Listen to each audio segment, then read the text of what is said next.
Assalamualaikum warahmatullahi wabarakatuh.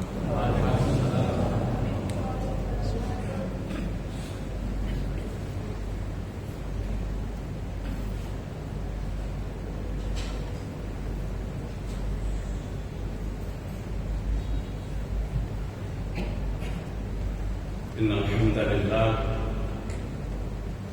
nahmaduhu wa nasta'inuhu wa nastaghfiruh wa na'udzu billahi min shururi anfusina wa sayyiati a'malina. May yahdihillahu fala mudilla lahu wa may yudlil fala hadiya lahu.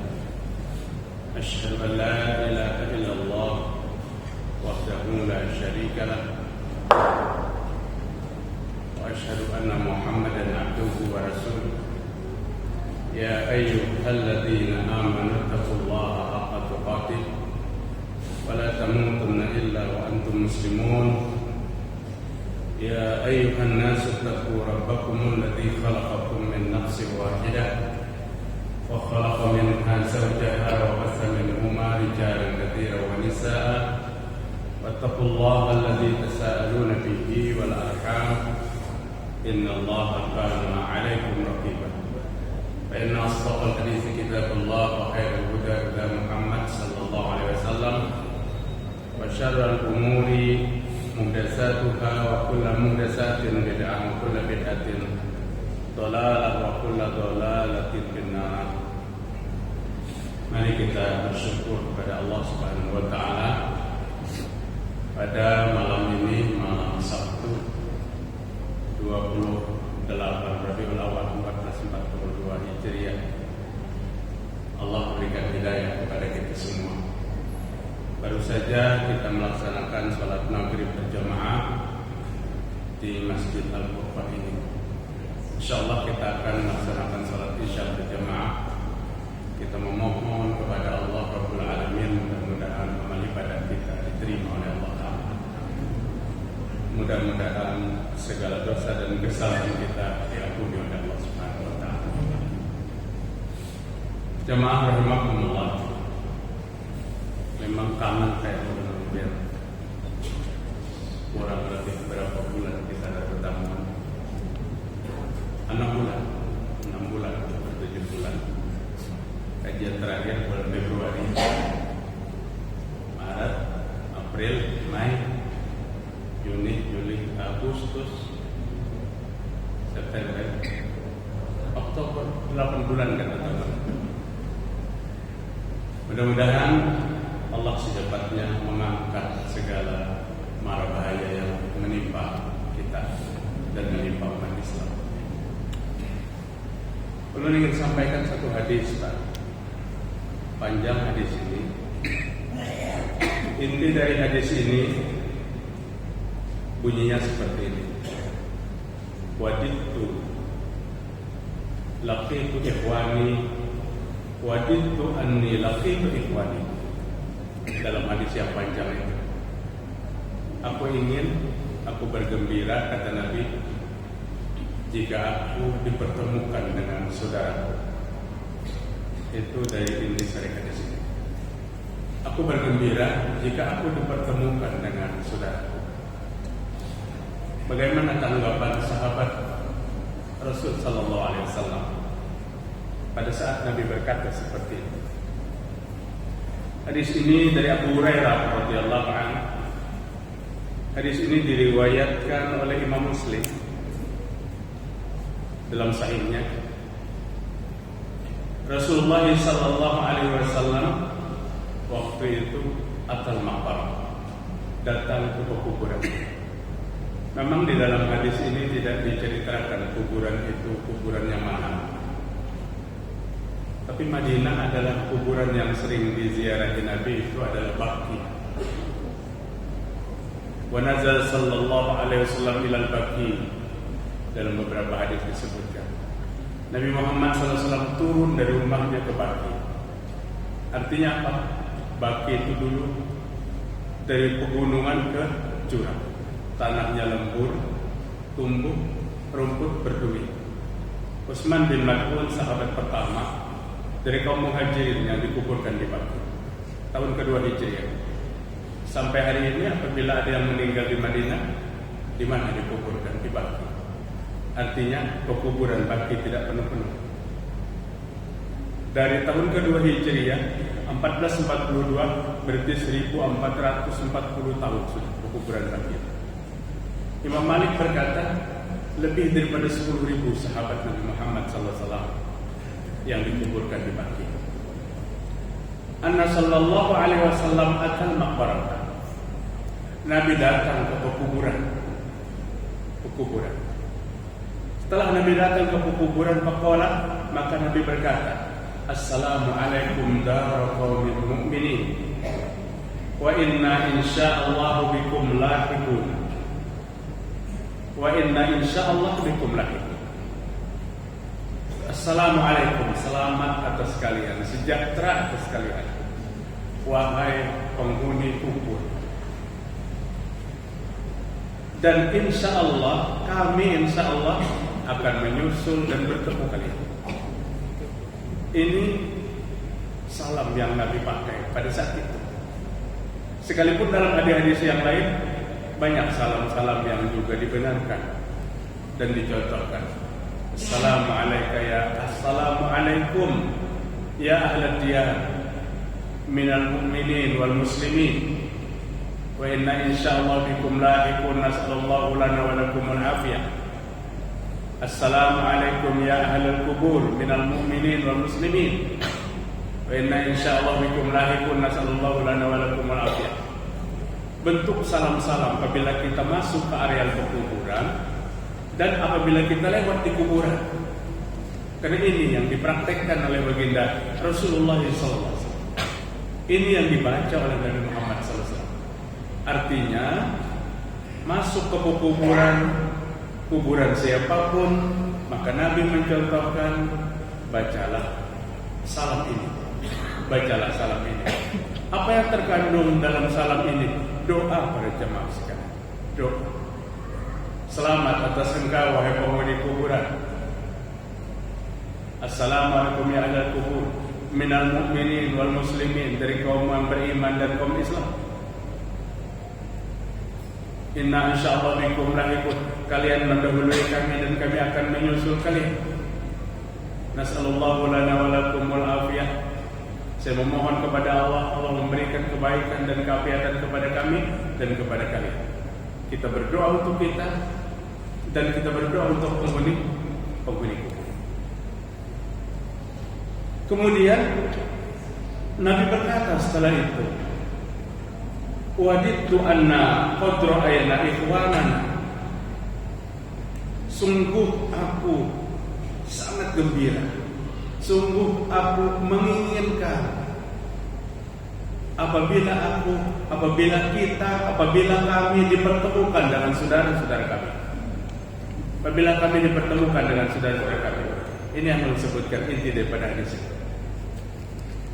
Kalau sahabat berkata, para sahabat Nabi berkata, awalasna ikhwanaka ya Rasulullah, bukankah kami ini saudaramu ya Rasul? Kami ini saudaramu. Maksudnya apa? Kenapa Nabi lalu ingin sekali bertemu saudaranya? Kami ini saudaramu. Mendengar perkataan sahabat seperti itu, maka Nabi bersabda, antum ashabi, kalian sahabatku. Kalian sahabatku. Sahabat punya kedudukan khusus di mata Rasulullah SAW. Sahabat punya tempat yang istimewa di hati Rasulullah SAW. Bagaimana tidak istimewa? Sahabat itu mencintai Nabi. Tapi Rasul bukan hanya mencintai sahabat, Rasul mencintai saudaranya. Dan aku ingin bertemu dengan saudaraku. Kami saudaramu, hai Rasul. Antum ashabi, kalian sahabatku. Artinya yang Nabi maksud dengan saudara itu bukan para sahabat. Wa ikhwanuna alladzi lam yaqtu ma. Adapun saudara kami, saudara kita adalah orang yang beriman kepadaku tapi dia tidak terlihat pada hari ini. Dia beriman kepadaku tapi dia tidak bertatap muka kepadaku. Para jamaah bisa menebak sudah hadis ini. Hadis ini jelas tanpa dijelaskan. Kalian sahabatku dan saudaraku yang beriman kepadaku tapi tidak terlihat kepadaku dengan aku. Siapa bapak-bapak? Kita yang Nabi anggap saudara itu beriman kepada Nabi dan tidak melihat. Dalam hadis yang lain Rasul bersabda, tuba liman aman Nabi, tuba liman yaroni wa aman Nabi, tuba liman lam yaroni wa aman Nabi. Hadis diriwayatkan Imam Muslim. Beruntung orang yang melihat aku tapi beriman kepadaku. Beruntung orang melihat aku dan beriman kepadaku. Artinya Abu Jahal, Abu Lahab, Utbah dan lainnya tidak beruntung. Dia melihat kepada Nabi tapi dia tidak beriman. Beruntung orang yang melihat aku dan beriman kepadaku. Dan lebih beruntung orang yang beriman kepadaku tapi tidak melihat aku. Lagi-lagi kita kembali kepada apa yang Nabi sebut dengan saudara. Nabi mengatakan kita juga beruntung yang beriman tapi tidak menatap kepada Nabi. Tentu pada hari ini kita tidak melihat dengan Nabi kita. Hari ini kita hidup tidak satu zaman dengan Nabi kita. Tapi saya yakin, ulun yakin yang ada di masjid ini pasti kelak di akhirat ingin kita bertemu dengan Rasulullah SAW. Dan Nabi memberikan tip-tip yang sangat indah. Jika kita ingin bertemu, jika ingin dikenal oleh Nabi, Nabi itu yang akan mengenal kepada kita. Nabi yang mengenal kepada kita. Rasulullah SAW mengatakan saudaraku adalah orang yang beriman kepadaku, tapi tidak aku lihat, tidak hidup satu zaman. Waqalu, maka sahabat berkata, apa kata sahabat radhiyallahu anhu, kaifa ta'rifu ma lam ya'ti min ummatika ya Rasulullah? Bagaimana engkau bisa mengenal umatmu nanti yang begitu banyak bergabung dengan umat-umat yang lain? Bagaimana engkau mengenal umatmu yang hari ini kita semua adalah umat Nabi Muhammad SAW? Sahabat mempertanyakan itu. Pertanyaan sahabat itu dibalik oleh Nabi dengan satu pertanyaan. Apa yang Nabi tanyakan kepada sahabat? Ara'aita law anna rajulan lahu khaylun gharrun muhajjala baina zuhri khaylun tu'min bu'min ala ya'rifu khaylah, kata Nabi. Bagaimana ya Rasul engkau bisa mengenal umatmu pada hari kiamat? Kata Nabi, seandainya di antara kalian atau seandainya seorang laki-laki memiliki kuda yang kudanya itu putih di mukanya. Kuda kan ada yang bulunya putih, ada bulu hitam. Kuda putih di bagian muka, kudanya berwarna hitam. Kuda putih di bagian tangan dan kaki. Kemudian kuda itu berkumpul dengan kuda-kuda hitam. Semuanya kudanya itu hitam. Lalu kuda yang ada mukanya putih dan kakinya putih, tangannya putih itu berkumpul dengan kuda hitam. Apa kata Rasul? Ala ya'rifu khaylah? Mampukah kamu mengenal kudamu itu? Sahabat menjawab, ya Rasulullah, kami mampu mengenal kuda kami, karena kuda kami berbeda dengan kuda yang banyak. Kuda yang banyak berwarna hitam. Kuda kami hitam, tapi mukanya putih, kakinya putih dan tangannya putih. Qalu, bala ya Rasulullah, kami mampu mengenalnya. Maka Nabi bersabda, qala fa innahum ya'tuna qurran muhajjalin min asharil wudu wa ana faratukum alal hum. Seperti itu nanti aku mengenal umatku. Aku akan kenal umatku nanti pada hari kiamat di tengah jutaan dan miliaran manusia. Apa tanda umatku? Mukanya putih, tangannya putih dan kakinya putih karena bekas wudu. Bekas air wudu aku mengenal umat. Artinya apa para jamaah sekalian? Wudu adalah identitas. Wudu adalah identitas kita di akhirat. Junjungan kita Nabi besar Muhammad sallallahu alaihi wasallam mengenal kita dengan wudu yang kita laksanakan. Boleh aja kita pertanyakan, kayak apa orang yang semingguan kada saling wuduan?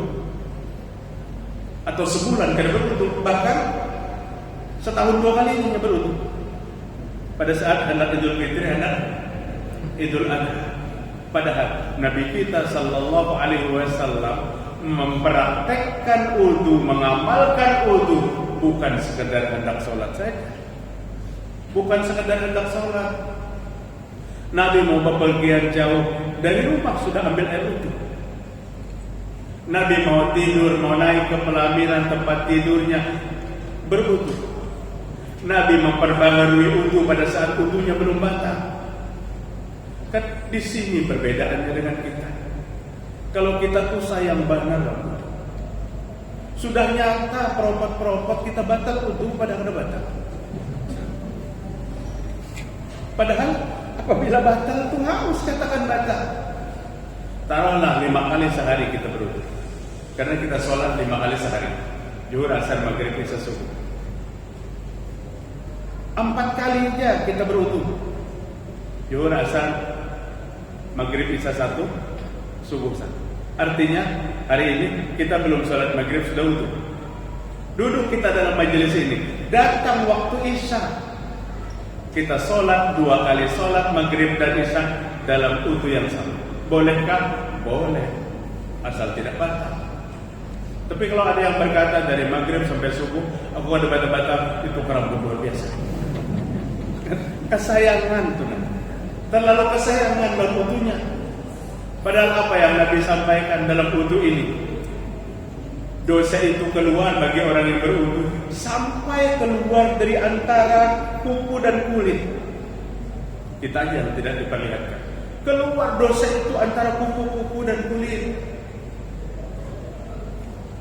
Dan para jamaah sekalian rahimakumullah, wudu itu yang penting kita tanamkan dalam keyakinan kita. Wudu adalah identitas.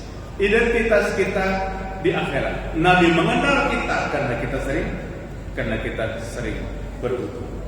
Ghurran muhajjalin min asaril wudu. Wa ana faradtuhum 'ala al-hud, kata Nabi. Aku akan tunggu mereka nanti di telagaku. Aku tunggu mereka di telagaku. Nabi sudah menceritakan tentang bagaimana Nabi mengenal umatnya. Putih muka, putih tangan, putih kaki karena bekas berwudu. Dan Nabi katakan, aku akan tunggu mereka di telagaku. Dalam hadis yang lain, ana faratukum 'alal hud. Kalau ini ana faratuhum 'alal hud, aku tunggu mereka. Aku tunggu kalian di telagaku. Artinya satu pun Nabi tidak berharap di antara kita tidak ada yang tertinggal untuk datang ke telaganya Nabi. Karena apa yang disampaikan berlaku kepada semua umat. Umat yang ada di Makkah, umat yang ada di Madinah, umat dari zaman Nabi sampai hari kiamat nanti, termasuk kita yang ada di Masjid Al-Qurban malam ini. Kita diundang oleh Rasul, aku akan tunggu kalian di telagaku. Jamaah rahimakumullah, apa telaga itu? Nabi mengatakan semua Nabi itu punya telaga, dan telagaku yang paling besar. Sampai Nabi mencontohkan, dari aku duduk di sini jaraknya sampai Amman. Amman itu di mana? Yordania. Madinah, Yordania. Berapa jauh? Telagaku itu dijalani 1 bulan. Start pertama naik unta keliling, 1 bulan baru sampai. Nabi hijrah dari Makkah ke Madinah berapa? Seminggu. Kendaraan yang sama, tunggangan yang sama. Artinya kalau sebulan, berarti telaga Rasul itu luasnya 4 kali. 4 kali luas jarak antara Makkah dan Madinah. Luar biasa.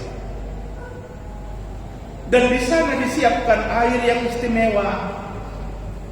untuk umat Nabi meminumnya. Bejananya, cangkirnya sebanyak bintang yang ada di langit. Tidak akan antri kita. Begitu datang, disiapkan cangkir, ambil minum.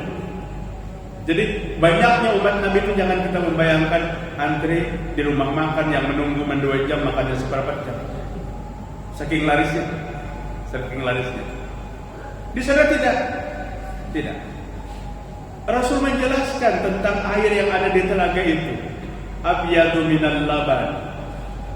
Warna airnya lebih putih daripada susu. Wa ala minal asal. Lebih manis daripada madu. Lebih putih daripada susu, lebih manis daripada madu, dan lebih wangi daripada misik. Misik itu minyak wangi.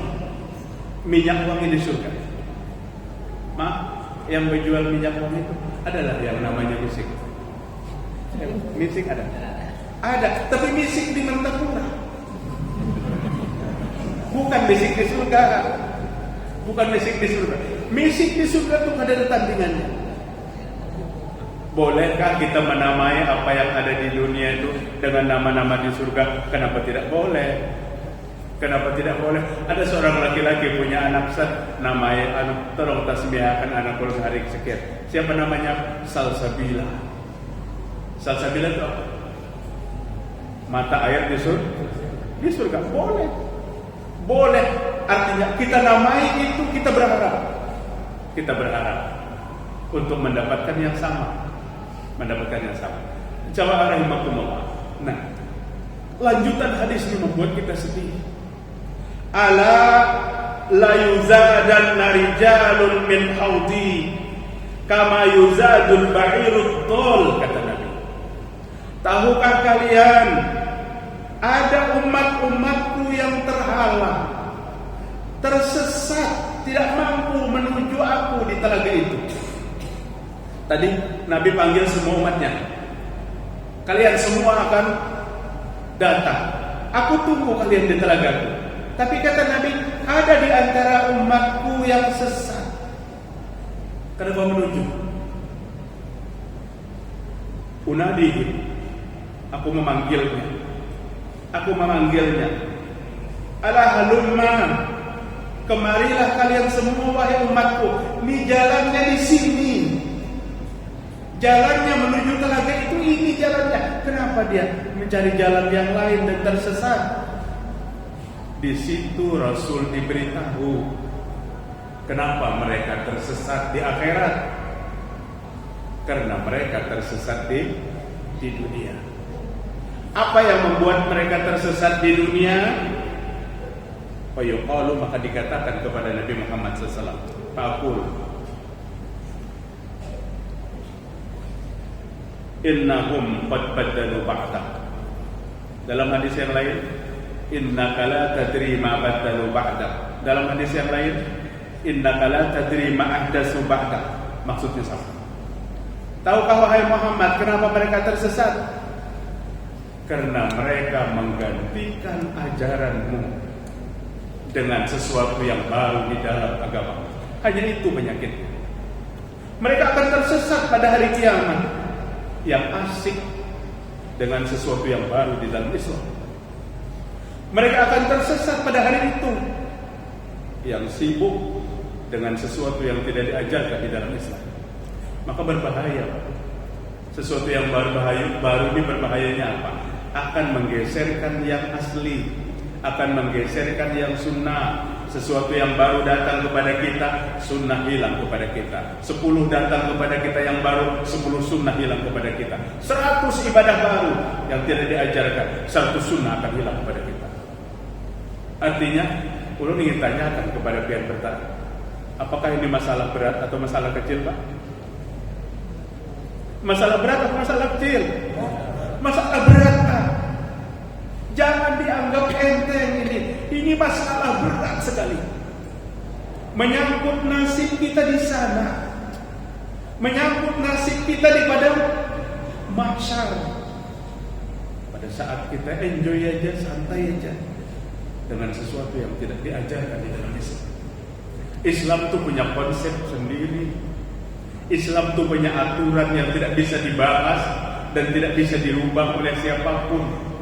Undang-undang Islam itu asli, sumbernya dari Allah, sumbernya dari Rasul, sumbernya dari para sahabat yang ijma', disetujui oleh para sahabat. Itulah sumber Islam yang kada bisa dirubah lagi sampai hari kiamat. Kalau undang-undang kita dibuat oleh manusia, 5 tahun sekali dirubah, ada istilahnya di amandemen, di macam sebagainya. Karena itu memang pikiran kita yang keliru. Kita buat undang-undang yang keliru, dirubah lagi, sekalinya merubahnya makin keliru. Kalau undang-undang Allah kan ada perubahan, dan kita diperintahkan untuk memegang teguh ini. Satu hari sahabat bertanya kepada Rasul dari Abdullah bin Abbas, "Laqad asra ilaika as-sayyid ya Rasulullah." Wahai Nabi, ubanmu mulai tumbuh, ubanmu mulai bertambah. Nabi itu tidak banyak ubannya waktu meninggal dunia. Nabi tidak punya uban dulu. Kemudian dalam beberapa bulan terakhir mulai tumbuh uban Nabi, menjadi perhatian sahabat karena dia sayang kepada Rasul. Kenapa dia tanyakan itu? Dia takut berpisah dengan Nabi. Artinya manakala uban bertambah, artinya umur pun bertambah. Tapi maaf, uban jangan dikaitkan dengan kematian. Maksudnya apa? Oh, uban bertambah ini esok mati belum tentu. Yang rambut hitam pun mati berdahulu. Tapi apabila uban ada, maka inilah peringatan. Inilah peringatan. Ubanmu bertambah wahai Rasul. Kekhawatiran sahabat. Apa kata Nabi Muhammad SAW? Sayyabtani hudud wa akhwatuha. Ubanku bertambah karena aku menerima surah Hud dan seumpamanya, semisalnya. Aku terima surah Hud dan semisalnya. Surah Hud itu 123 ayat, Pak. Ibnu Abbas radhiyallahu anhu mengatakan yang Nabi maksud, yang membuat uban Nabi bertambah itu ayat 112 surah Hud. Siapa yang ingat? Fastaqim kama umirta wa man taba ma'aka wa la tatghaw innahu bima ta'maluna basir. Kita baca terjemahnya tanpa perhatian, biasa-biasa aja. Kenapa Nabi membawa uban bertambah membaca ayat itu? Kenapa uban Nabi mulai tumbuh membaca ayat itu? Kita baca biasa. Fastaqim, teguhlah engkau wahai Muhammad, istiqomah engkau dalam agamamu, dan ajak orang yang taubat bersamamu untuk istiqomah dalam agamamu.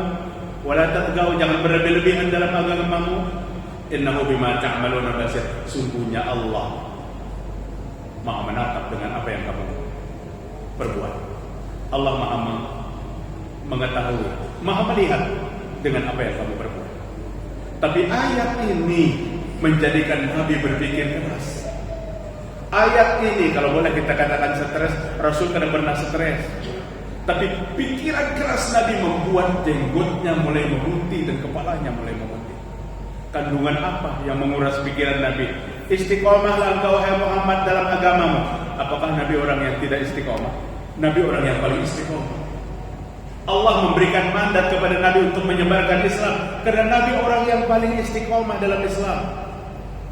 Wa man taba ma'aka, dan bawalah orang yang taubat bersamamu untuk memegang teguh Islam ini dengan istiqomah. Di sini yang menjadi pikiran Rasul. Ibnu Abbas katakan, siapa yang dimaksud orang yang taubat bersamamu? Sahabat Nabi, para ulama setelahnya, dan kita orang yang beriman sampai hari kiamat. Allah menuntut kepada Nabi Muhammad sallallahu alaihi wasallam agar kita istiqomah memegang teguh Islam sampai hari kiamat. Masuk Islam itu mudah, Pak. Kumpulkan 2, 3, 4 orang atau jamaah yang banyak, datangkan orang yang tidak beragama Islam di depan kita, ucapkan 2 kalimat syahadat. Sah tidak Islamnya? Sah. Sehingga kita saksikan di masjid-masjid ada orang masuk Islam, sah Islamnya. Tapi istiqomah dalam Islam itu berat sekali. Maaf, kadang-kadang yang turun-temurunnya lebih tidak istiqomah daripada yang mu'allaq. Yang turun-temurun lebih tidak istiqomah daripada orang yang baru mengenal Islam. Dia baru mengenal Islam karena dia pelajari Islam dengan mendalam. Masuk Islam, dia pegang Islam itu sesuai dengan Islam itu datang. Yang dituntut Allah kepada Nabi, kita ini istiqomah. Tema kita apa tadi? Innaka la tadri ma ahdatsu ba'dak. Umatmu yang sesat itu, hai Muhammad, mereka adalah, engkau tidak tahu, mereka mengganti hal-hal yang baru dalam agamamu. Artinya istiqomah tidak. Orang yang tidak istiqomah dalam agamamu, itulah yang tersesat. Jamaah rahimakumullah.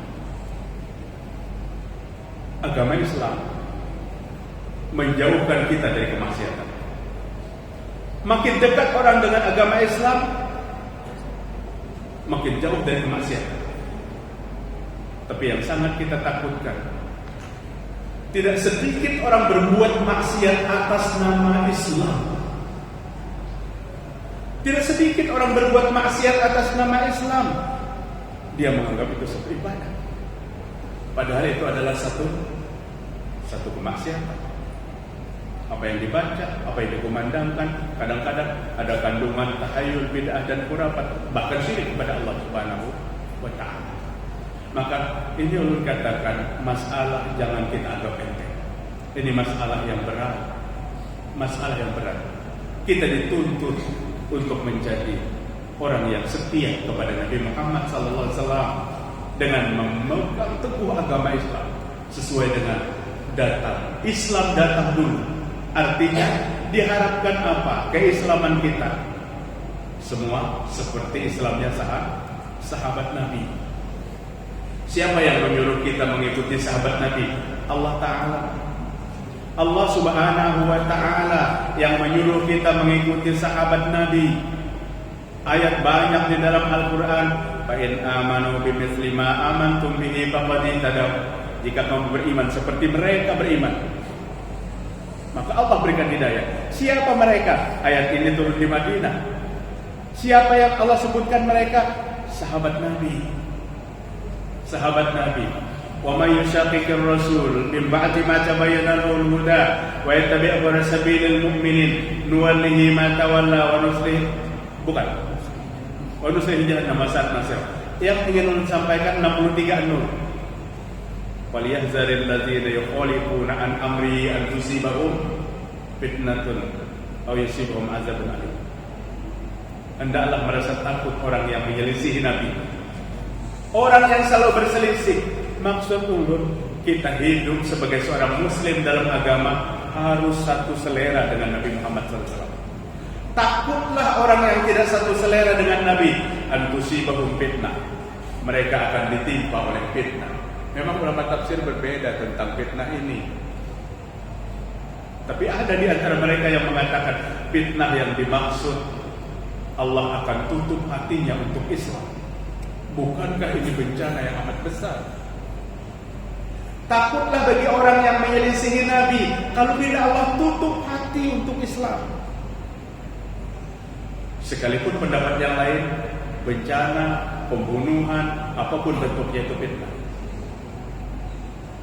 Jalan yang diikuti adalah jalan, bukan jalan orang yang beriman. Di dalam surah An-Nisa ayat 115. Siapa orang yang beriman yang dimaksud dalam ayat itu? Sahabat Nabi. Artinya Allah menyuruh, ayat 100 surah At-Taubah, kita mengikuti sahabat kalau kita ingin mendapatkan indahnya nikmatnya surga. Kenapa tadi sahabat itu diikuti? Kecintaan mereka tidak terbatas lawan Nabi. Kecintaan mereka tidak pernah diragukan dengan Nabi Muhammad SAW. Abdullah bin Zaid, sahabat Nabi yang luar biasa, mencintai Nabi dan akrab dengan Nabi. Satu hari Abdullah bin Zaid berada di kebunnya. Pada saat dia berada di kebun, datang anaknya menyampaikan berita tergopoh-gopoh kepada Abdullah bin Zaid. Apa berita yang dia sampaikan? Wahai ayah, Rasul Muhammad, Rasul wafat, Nabi meninggal dunia. Maka Abdullah bin Zaid mendengar berita itu, di samping dia mengucapkan inna lillahi wa inna ilaihi raji'un, maka doanya apa? Ya Allah, butakan mataku, butakan kedua mataku, wahai Allah Subhanahu wa ta'ala. Doa Abdullah bin Zaid, butakan kedua mataku ya Allah, sehingga yang aku lihat yang terakhir adalah Nabi Muhammad sallallahu alaihi wasallam. Aku jangan melihat apa-apa lagi setelah melihat Nabi. Allahumma zhab basarati la ara ba'da habibi Muhammadan ahada. Ya Allah, butakan kedua mataku, butakan penglihatanku, sehingga aku tidak melihat siapapun yang terakhir kecuali Nabi Muhammad, kekasihku Nabi Muhammad sallallahu alaihi wasallam. Disapunya dua telapak tangannya ke mukanya. Maka Abdullah bin Zaid buta sampai akhir hayat. Kehidupan yang cukup panjang dilewati setelah itu, saking cintanya kepada Nabi Muhammad SAW. Bagi sahabat tidak ada kenikmatan yang terindah di dalam hidupnya kecuali berhadapan dan bertatapan dengan Nabi. Bagi sahabat itu kenikmatan yang terbesar, yang hari ini kita belum dapatkan. Tentu kita semua berharap kita mendapatkan itu paling lambat di akhirat. Kalau bisa di dunia kita bertemu Nabi, karena ada jaminan dari Rasul sallallahu alaihi wasallam. Apa ujar Nabi dalam sebuah hadis? Man ara fil manam, qala man ra'ani fil manam faqad ra'ani fa inna syaitana la yatamassalu bi. Hadis diriwayatkan Imam Muslim 4206, nomor hadis sahih hadis. Siapa yang melihat aku di dalam tidur, maka dia melihat aku yang sebenarnya. Syaitan tidak mampu menyerupai aku. Syaitan tidak mampu menyerupai Nabi Muhammad SAW.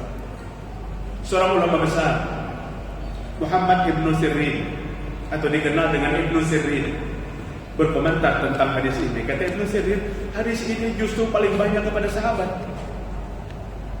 dan kepada kita juga berlaku jika kita mendalami, jika kita membaca, jika kita mempelajari tentang sirah-sirah, ciri-ciri fisik Rasul sallallahu alaihi wasallam.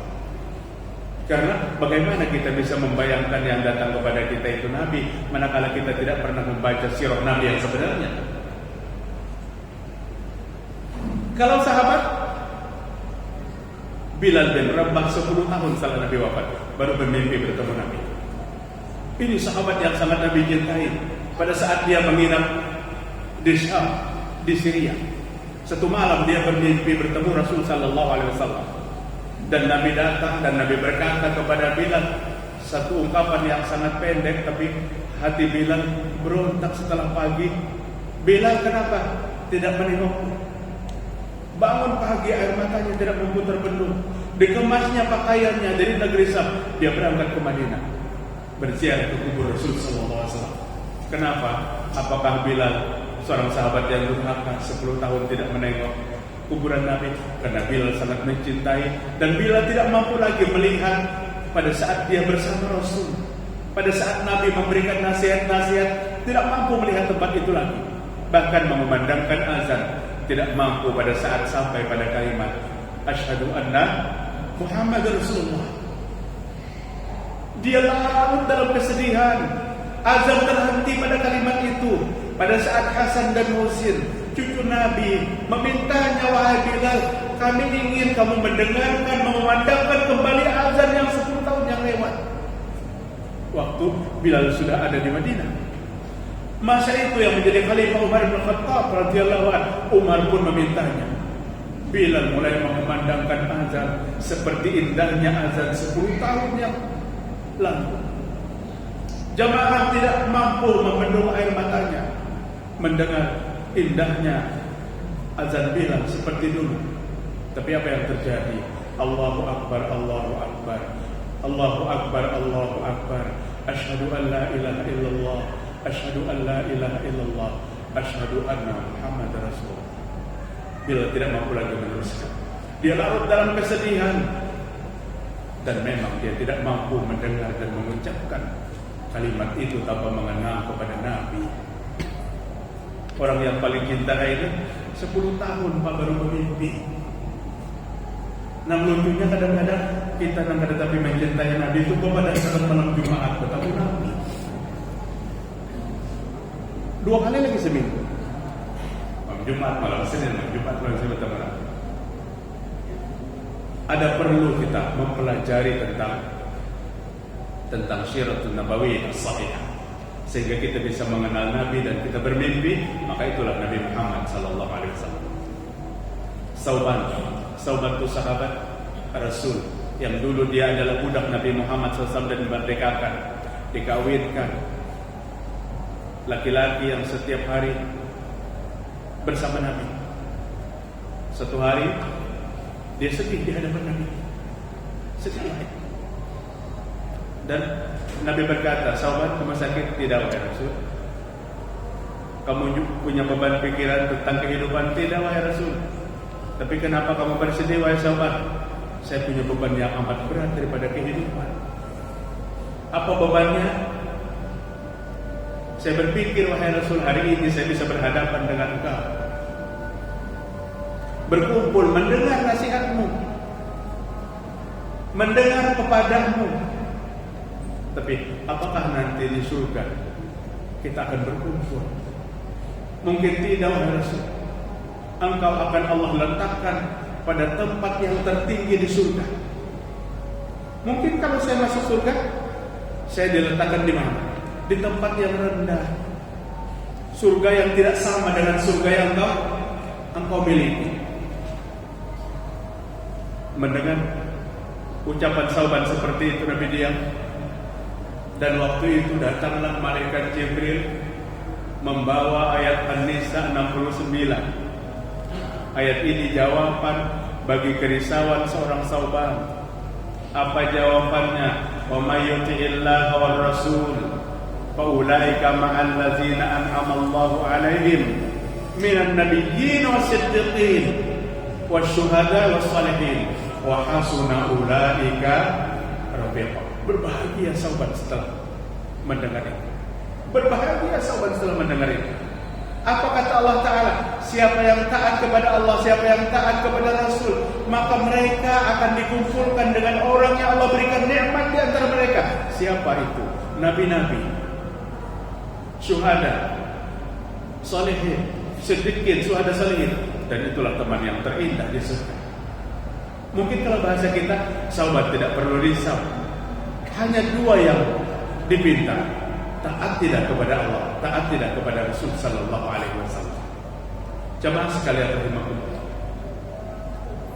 Ulun sengaja dari rumah ini ulun siapkan materi agar apa? Kita membangkitkan semangat kecintaan kita.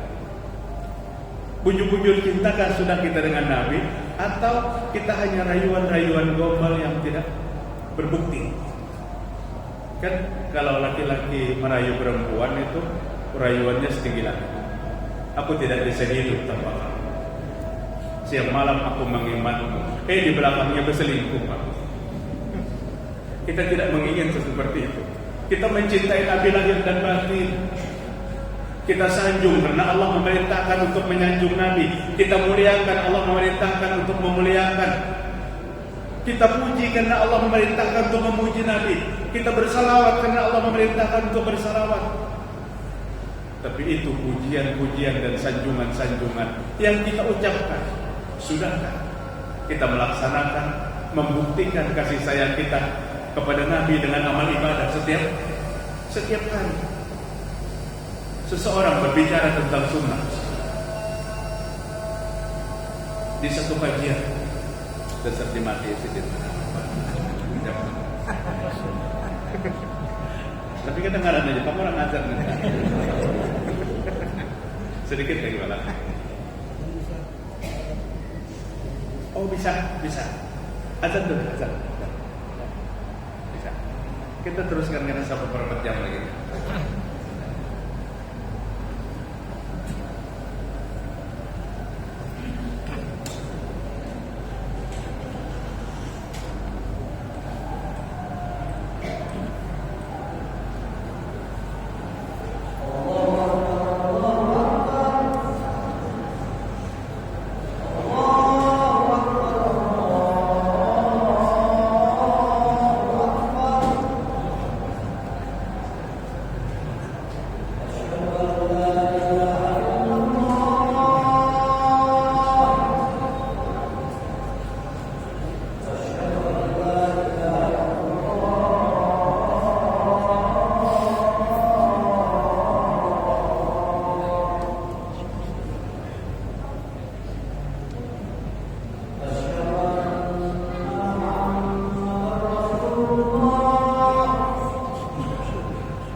Ya, kita teruskan sedikit lagi lah.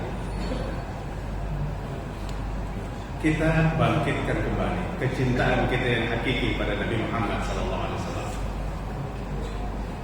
Kita takut kita mencintai Nabi hanya sekedar ucapan, dan termasuk orang yang dikatakan oleh Allah kepada Nabi Muhammad SAW, baddalu ba'da, ahdatsu ba'da, fa innaka la tadri man baddalu ba'da. Engkau tidak tahu bahwa dia telah mengganti syariatmu setelah kamu tiada. Maka kita akan buktikan. Dan kecintaan kepada Rasulullah SAW, kecintaan kepada Allah, kecintaan kepada Rasul adalah jalan yang lempang, memudahkan bagi kita untuk menuju surganya Allah Subhanahu wa taala. Anas bin Malik berkata, di waktu kami duduk bersama Rasulullah SAW, datang seorang laki-laki dari desa, datang seorang Arabi. Arabi tadi berkata kepada Nabi, "Ya Rasulullah, mata sa'ah."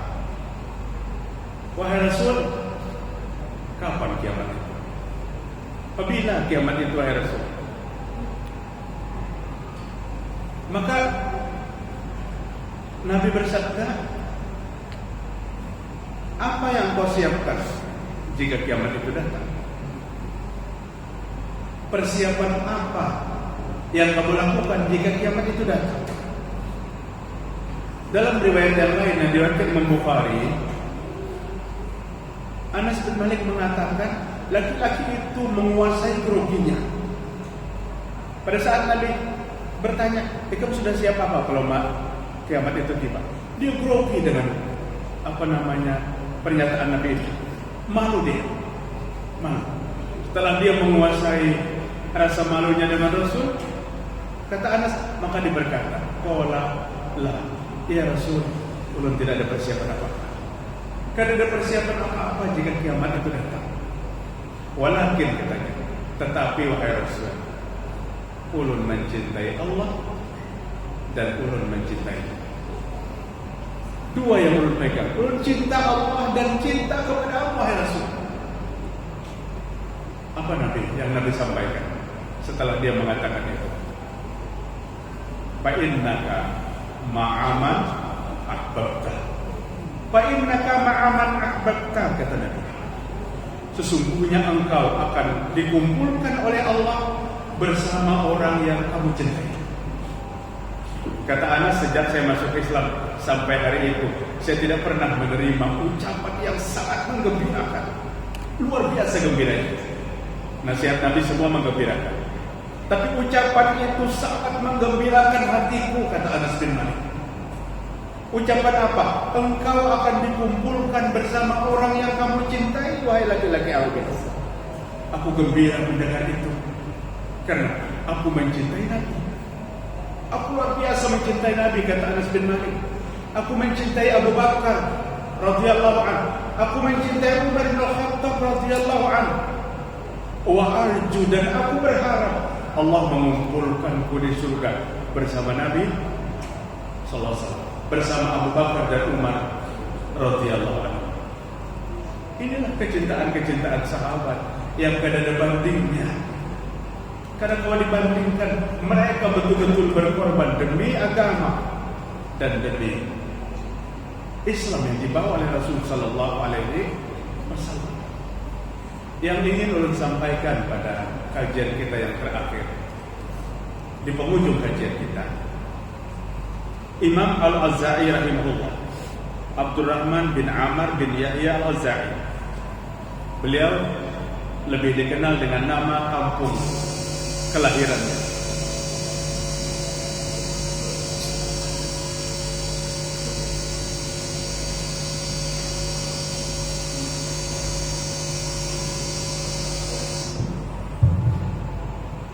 Sudah tanda-tanda sedikit lagi.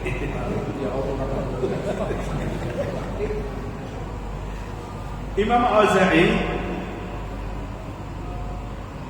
Syekh Abdurrahman bin Amr bin Yahya Al-Auza'i, beliau dikenal dengan Imam Al-Auza'i, padahal Al-Auza'i itu tempat kelahiran, kampung halaman. Oh, itu Nangkaiwa ini siapa? Datuk Kalambaya. Beliau namanya siapa? Syekh Muhammad Arsyad Al-Banjari. Beliau dikenal dengan apa? Dengan tempat beliau dimakamkan. Almarhum guru kita. Bukan nama beliau. Sidin siapa? Guru sekumpul. Padahal nama beliau siapa? Kiai Haji Muhammad Zaini bin Abdul Ghani. Imam Al-Auza'i, guru apa? Guru Bangil. Jadi banyak ulama-ulama itu yang dikenal dengan nama tempat kampung D3. Kampung D3, guru keraton, guru macam hari. Lagi kita di sini. Imam Al-Auza'i itu sebuah daerah di Damaskus, di Syria, tempat beliau tinggal, dan beliau dikenal dengan Imam Al-Auza'i. Beliau Abdurrahman bin Amr. Apa kata Imam Al-Auza'i? Khamsun kana alaihi ashabun Nabi sallallahu alaihi wasallam wa tabi'una bi ihsan. Ada 5 macam yang menjadi kebiasaan sahabat Nabi Muhammad SAW. Kenapa kita menyimpulkan kepada sahabat tentang cinta kepada Nabi? Karena sahabat adalah orang yang paling mencintai Nabi. Allah yang mengatakan itu. Allah yang menyuruh kita mengikuti para sahabat. Sampai hari kiamat kita tidak menemukan satu masa kehidupan yang paling sayang dan paling cinta kepada Nabi itu kecuali sahabat Nabi Muhammad SAW. Sehingga Imam Al-Auza'i menggambarkan tentang kehidupan sahabat yang disenangi oleh para sahabat Nabi Muhammad SAW. Apa kata Imam Al-Auza'i? Yang pertama, sahabat itu suka senang luzumul jamaah, tidak mau keluar dari kelompok jamaah. Sahabat itu kompak. Sahabat itu menjaga kekompakan.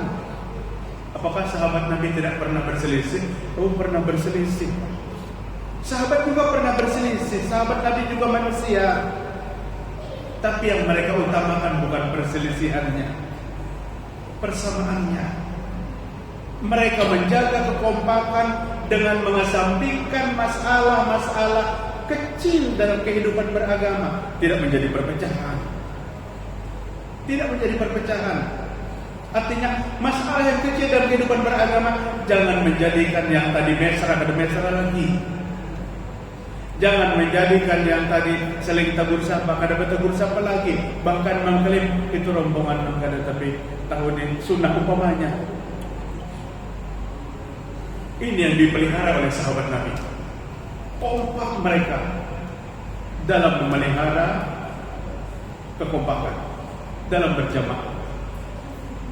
Imam yang 4 tuh dikira tidak berbeda. 4 mazhab karena berbeda.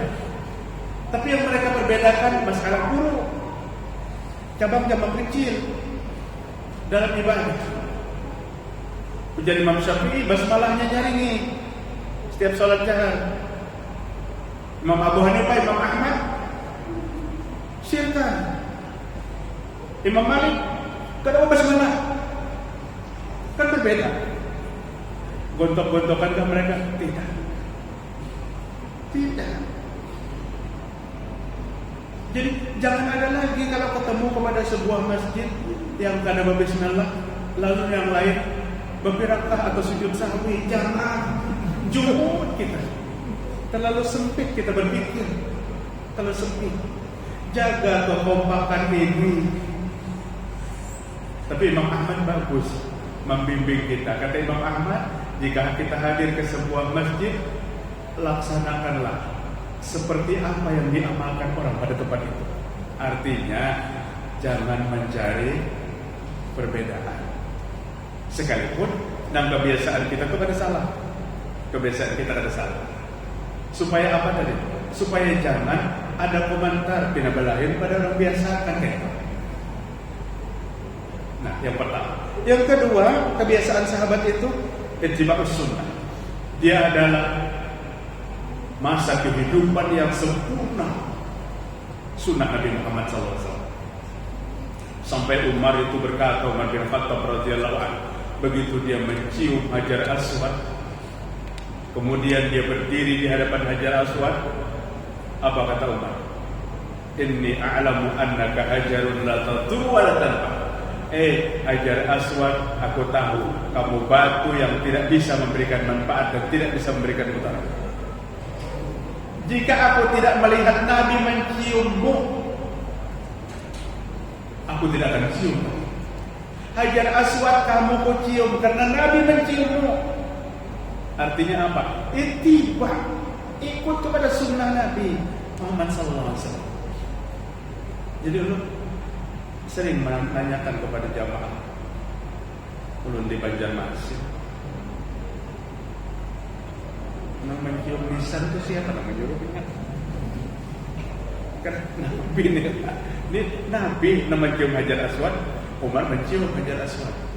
Artinya apapun yang dilakukan oleh Rasul diikuti oleh Nabi Muhammad sallallahu alaihi wasallam, diikuti oleh para sahabat Nabi Muhammad sallallahu alaihi wasallam. Yang ketiga, kebiasaan sahabat Nabi imaratul masjid. Mereka orang yang memakmurkan masjid. Apabila sahabat ada masjid makmur. Kemudian siapa lagi sahabat? Tilawatul Quran. Orang yang setiap saat, setiap kesempatan selalu membaca Al-Quranul Karim, membaca kitabullah. Al-Quran bacaan favoritnya siang dan malam. Bahkan Imam Ahmad bin Hanbal, seorang ulama hadis, kitab Al-Musnad begitu tebal yang dia tulis dengan hadis-hadis yang sahih di dalamnya. Apabila Ramadan tiba, Imam Ahmad tidak mengurangi mutalaahnya tentang hadis. Dia fokus pada membaca dan membaca Al-Quran. Kenapa? Karena Imam Ahmad adalah ulama yang mengikuti kehidupan sahabat Nabi Muhammad SAW. Artinya, jika sudah kita baca Al-Quran pagi, Al-Quran sore, Al-Quran malam, tolong waktu-waktu Al-Quran ini jangan kita ambil lagi, diganti dengan bacaan-bacaan yang kurang jelas tuntunannya, ganjarannya. Al-Quran ini kan jelas tuntunannya, jelas pahalanya. Jelas pahalanya. Kemudian yang terakhir, para sahabat itu adalah jihad fisabilillah. 5 kebiasaan sahabat yang menjadi kesimpulan taklim kita malam hari ini. Kenapa? Imam Al-Ghazali mengangkat kebiasaan sahabat ini agar berlanjut kita mengikuti cara-cara sahabat Rasul sallallahu alaihi wasallam dalam hidup. Jaga kekompakan di antara sesama, hindarkan perselisihan yang kecil, kecuali perselisihan dalam akidah, Pak ya. Kalau perselisihan dalam akidah, kada ada tawar-menawar, karena akidah itu adalah ketauhidan. Jika syirik, maka tetap kita akan katakan syirik. Tolong yang melakukan jangan merasa, jangan marah, karena syirik itu adalah sesuatu dosa yang tidak diampuni oleh Allah jika dibawa sampai sakaratul maut, jika dibawa sampai mati. Tapi berbeda tentang masalah yang kecil, tidak perlu menjadi permusuhan. Yang kedua, mari kita menghidupkan kembali sunnah-sunnah Nabi Muhammad SAW dalam kehidupan kita, dalam masalah yang kecil. Yang ketiga, makmurkan rumah-rumah Allah, masjid Allah. Yang keempat, baca Al-Quran di mana kita berada pada setiap kesempatan. Dan yang kelima, yang terakhir, semangat jihad, bangkitkan dalam kehidupan kita, berjihad li'a'la kalimatillah, dalam menegakkan kalimat Allah Subhanahu wa Ta'ala. Mudah-mudahan bermanfaat Bapak-bapak kajian kita. Mohon maaf, ini waktunya molor, ini memang dimati oleh Mekadir jamnya. Jadi mohon maaf yang sebesar-besarnya. Mudah-mudahan bermanfaat bagi ulun, bermanfaat bagi kikian seberataan. Dan terakhir yang kita tidak pernah lupakan, pada saat kita berkumpul malam ini kita di Masjid Al-Furqan, semoga Allah mengumpulkan kita nanti di surga Allah. Subhanakallahumma wa bihamdika asyhadu an la ilaha illa anta astaghfiruka wa atubu ilaik. Assalamualaikum warahmatullahi wabarakatuh.